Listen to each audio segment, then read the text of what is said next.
My name is Ethan, and I'm 45 years old. I stood in the magnificent ballroom of the Grand Hotel.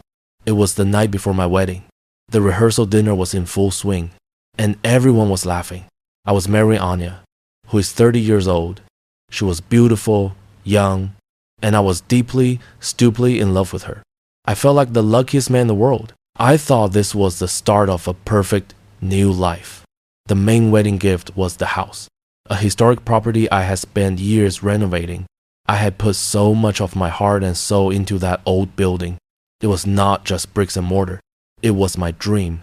I imagined raising a family there with Anya, making it our home forever. I had told Anya all of this, all my dreams for the house, and she had always smiled and said she loved it too.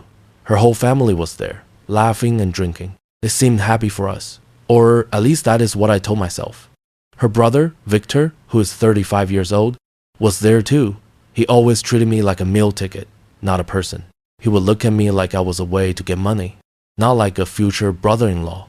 I hated how he looked at me. It made me feel small and cheap. I tried to ignore him. I focused on Anya's smile. I tried to focus on the joy of the night. I thought about the vows we would say tomorrow. I was ready to start my life with her. I knew the house was a big gift, maybe too big, but I wanted her to be happy. I wanted her to feel secure. The room was warm. The music was playing a gentle, soft tune. I thought about how quickly the time had gone since we first met. It felt like yesterday. I had no idea that in just a few moments, my whole world would be turned upside down. I had no idea that the love I felt was about to be burned away. I thought I knew this woman. I thought she loved me back. It was a beautiful lie, ready to fall apart like a broken glass. The night was a setup, and I was the mark. I was the fool who was about to give away everything. I looked at the house keys in my pocket. They felt heavy. I thought of the deed, ready for her name. I was so close to making a huge mistake. Be sure to subscribe to my channel for more stories of betrayal and revenge, and comment below where you are watching from. The music shifted to a livelier song. Anya and I were standing near the cake. It was huge, 5 layers tall, covered in white frosting. We were practicing the cutting.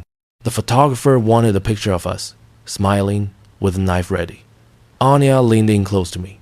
Her smile was wide for the cameras flashing around us. She looked like the perfect bride. I put my arm around her waist and felt a genuine thrill. I was so proud to have her by my side.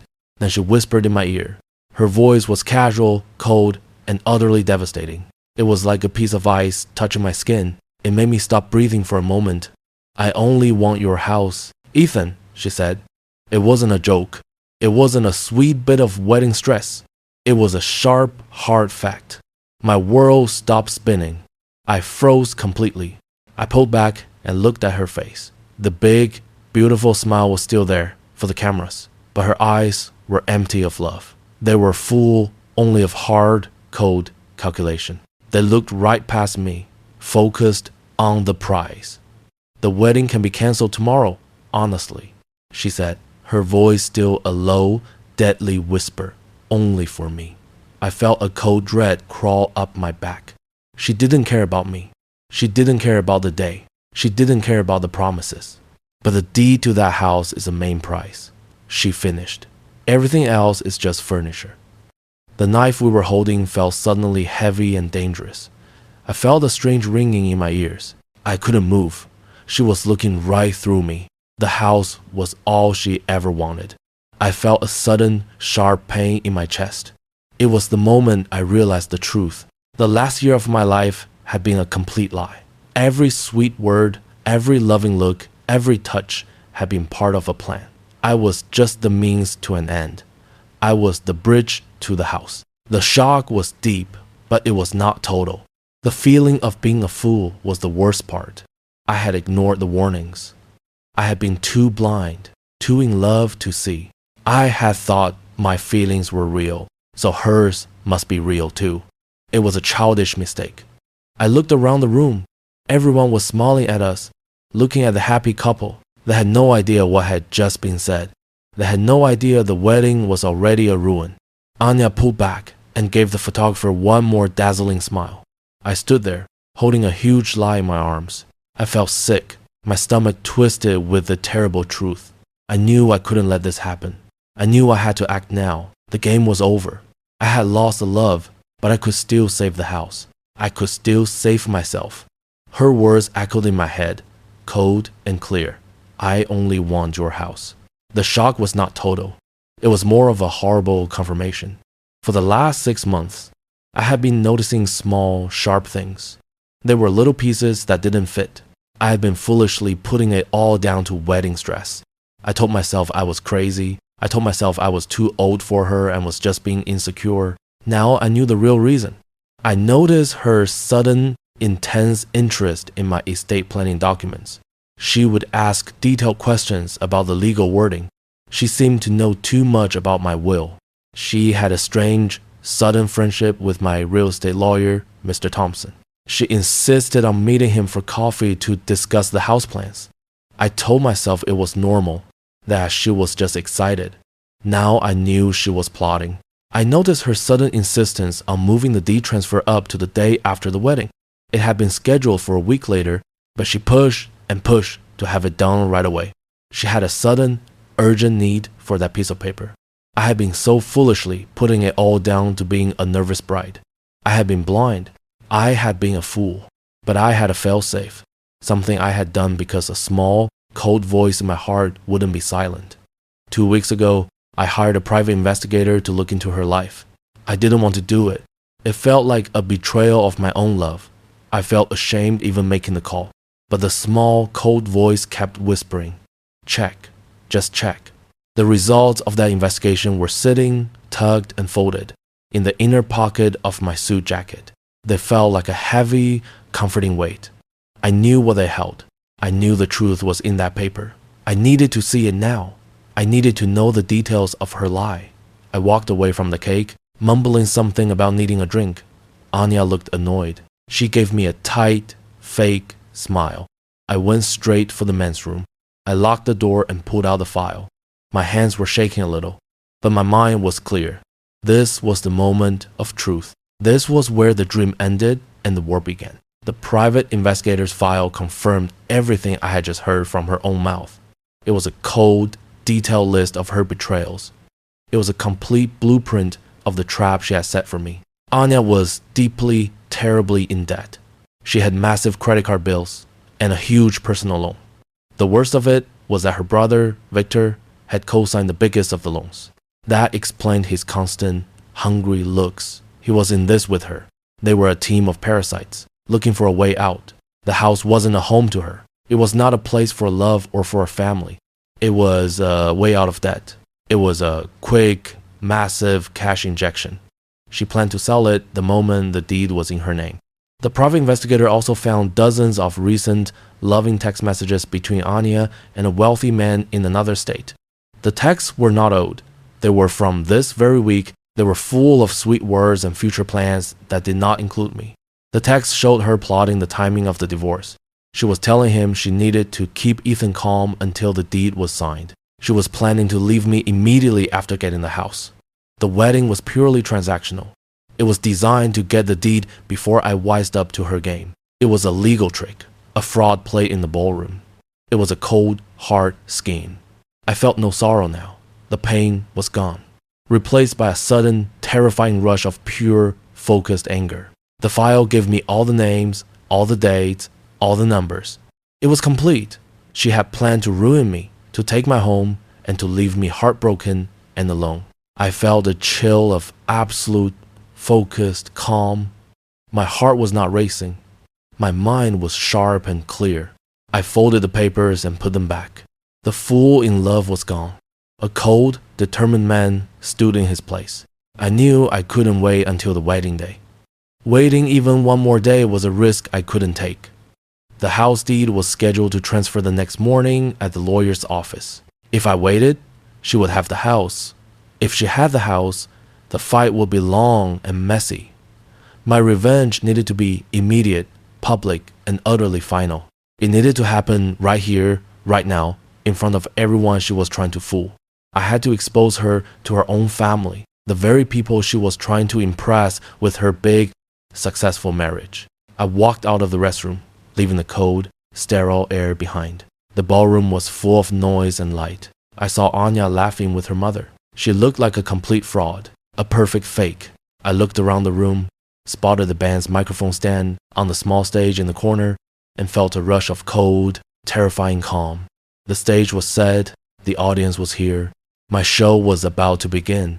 I didn't hesitate. I didn't think twice. I walked straight toward the stage. My steps were slow, steady, and full of purpose. I saw Victor watching me. He had a smug look on his face. He thought he had won. He was wrong. I was not angry anymore. I was simply doing what needed to be done. I had to cut this cancer out of my life, and I had to do it completely. I knew this would cause a scene, a huge mess, but that was exactly the point. Her downfall had to be as public as her lie. I walked past a waiter carrying champagne. I didn't even see him. I only saw the microphone. I reached the stage and stepped up. The band, a quartet of tired musicians, looked up at me in surprise. I didn't look at them. I grabbed the microphone from the stand, tapping the metal sharply with my fingernail. The small, sudden ting sound was surprisingly loud. The music stopped instantly. The sudden silence was shocking.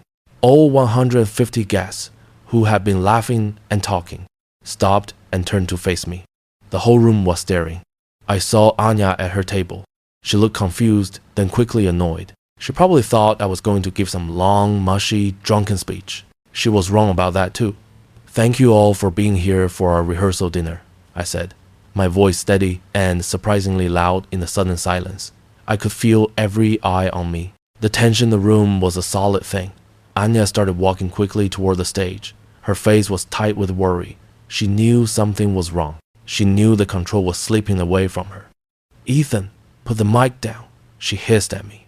Her voice was sharp and low, full of command. She was trying to manage the situation, to stop the show before it started. I ignored her completely. "I have one final piece of the rehearsal to complete," I announced loudly. My voice didn't shake. It was perfectly level. I looked directly at Anya. She had reached the edge of the stage, her hand reaching up toward me. I took a step back, out of her reach. I looked her right in the eye. "Anya," I said, my voice carrying to the back of the room, "you just whispered that you only want my house?" I paused, letting the words hang heavy in the air. I heard a sharp gasp rip through the room. It was loud and shocked. People were starting to stand up. They were looking from me to her, their faces stunned. I could see the color drain from her face. She looked truly terrified now. "And you also said that the wedding could be cancelled," I finished. I paused again, letting the silence stretch, making sure every single person in the room understood the setup. "The wedding is, in fact, cancelled." The gasp this time was louder. It was a sound of absolute shock and chaos. People started murmuring. The noise was like a wave rushing into the room. Anya just stood there, frozen, her hands still reaching. Her whole plot had just exploded in her face. Anya's face went from pale white to blazing angry red in a moment. She wasn't pleading. She was fighting for her money. She lunged forward and grabbed the microphone from my hand. I let her take it. She needed a chance to dig her own grave deeper. "This man's unstable! He's drunk!" she shrieked into the speaker. The sound was loud and sharp, cutting through the murmurs. "He's trying to get out of the financial promises he made to me," she said. She then turned and looked straight at the room, playing the victim. She was acting, trying to save the scam. "He promised me that house, and he promised me financial security. He's lying," she shouted. She had no idea how badly she was digging her own grave. She was confirming her motive. She was confirming that the house and the money were the only things that mattered to her. She was confirming my own words. Her family was watching her, their faces tight with confusion and fear. Victor was already trying to look innocent, but his eyes were darting around the room, full of panic. He knew this meant his own ruin. Anya was too focused on the money to see the trap. She was too focused on the prize to realize she had lost the game. She handed me the perfect opening, the perfect setup for the final blow. I pulled a small, rugged laptop from under the band's keyboard stand. I had set it up hours ago. I had pre-wired it to the main video screen behind the stage. That screen was supposed to show a photo montage of our love, a fake story for a fake wedding. I plugged the laptop in. The screen instantly displayed the private investigator's file. The white sheet of paper with its clear, ugly truth was suddenly blown up to a huge size for the whole room to see. The first image was a clear photograph of Anya. She was smiling brightly. She was standing next to her wealthy suitor, the man in another state. They were holding hands. There was no mistake in the picture. The next slide was a blown-up screenshot of their recent text conversation. The text was in huge, undeniable letters for everyone to read. The timestamp was just this week. The text read, "Just keep him calm until the deed is signed." The room went completely silent again. The gasp of shock was replaced by a heavy, stunned quiet. Her family stood there, staring at the screen. The evidence was right there, clear and total. Her lie had been exposed with a single click. I grabbed the mic back from Anya. She didn't fight me this time. She was too stunned, too ruined to speak. Her mouth was open, her eyes darting between the screen and me. "Anya is right," I said, my voice quiet but full of steel. I did promise her the house. And she is right. She only wants the house. I looked at her, my eyes full of quiet, burning fire. I had no feeling left for her, only cold justice. "But there's one thing she doesn't know," I said. I paused, letting the final, most satisfying twist sink in. "That house is already wired." The crowd was absolutely silent. They were waiting for the next word, hanging on every syllable. They thought I meant security or cameras. They had no idea what kind of wire I was talking about. I gave her a small, cold smile. She deserved the pain. 2 weeks ago, when I realized her true intentions, I signed a contract. Not for sale, not for a new coat of paint, but for demolition. The screen shifted again. It no longer showed the cheating texts. It showed the document. The document was a legally binding contract with a reputable demolition firm. The date was clear. The firm's name was real. The start of the work was set for 72 hours from now. The house was going to be flattened. The reason for demolition was listed as irreparable foundation damage. I had fabricated the damage report, paid a large sum, but the contract was real and non-cancelable. I had a second, smaller property already ready for me, bought quietly, kept secret. I was already moving my most important things out of the old house. The joke was on her. The house she wants, I said, my voice ringing with finality.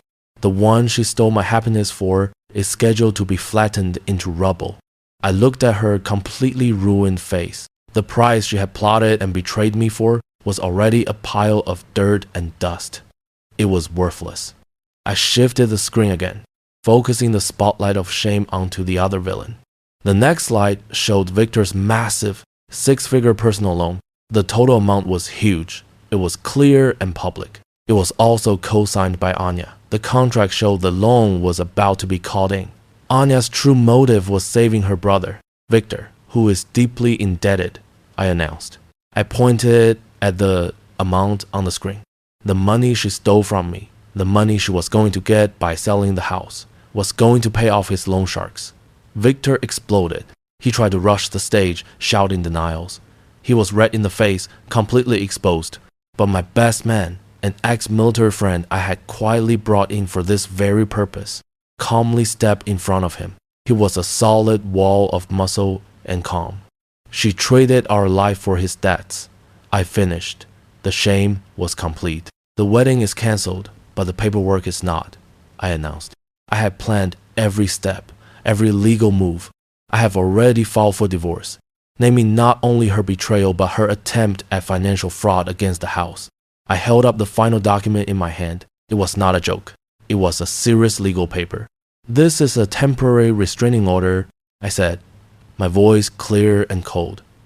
"It is preventing her from accessing her own bank accounts and seizing her passport, pending investigation of the money she stole." The legal trap was sprung. She was completely surrounded, with no money and no way out. Her ruin was total and legal. Anya was trembling now. Tears finally streamed down her face, but they were not tears of sorrow.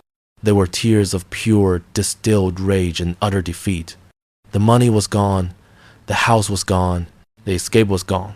Victor was restrained by my friend, shouting denials that no one believed. He looked like a madman. Mr. and Mrs. Sterling, Anya's parents, looked utterly crushed. Their hopes of a wealthy son-in-law and financial stability for their daughter were reduced to dust. They had seen their meal ticket tear itself into pieces right in front of them. The whole family was disgraced. They had lost everything they had schemed for. The hotel security, alerted by the noise and the shouting, moved in quickly. They were big, serious men in dark suits. I pointed calmly to Anya and Victor. These two are guests who are no longer welcome, I told the security chief. They are also legally restrained from leaving the premises until they speak with the authorities regarding financial fraud. I had called the police an hour earlier, ensuring they were on standby, waiting in a nearby lot. My plan was perfect. Anya pleaded with me one last time, her voice broken and desperate. "Ethan, please, don't destroy the house. I'll sign whatever you want," she said. She was still trying to save the asset. She was still focused on the money. "You don't want the house, Anya," I said. "You only want my money." I didn't feel pity, only a quiet, final satisfaction. "And that is what you won't get." I pointed to the demolition contract on the screen, a final, cold insult. "Enjoy the last view of the price you sacrificed everything for." I placed the microphone back down on the stand. The music stayed silent. The room was full of shocked, silent faces. I walked off the stage. I was no longer an engaged man. I was a free man. I felt lighter than I had in a year. As I walked toward the exit, I heard the unmistakable sound of sirens approaching the hotel. I knew the authorities were coming for Anya and Victor. The wedding rehearsal was a stage for their public ruin. It was the last lie she would ever tell me. The next day, I ensured the demolition proceeded on time. The huge, beautiful, historic house, the coveted prize, was turned into a giant pile of worthless rubble. The prize was gone forever.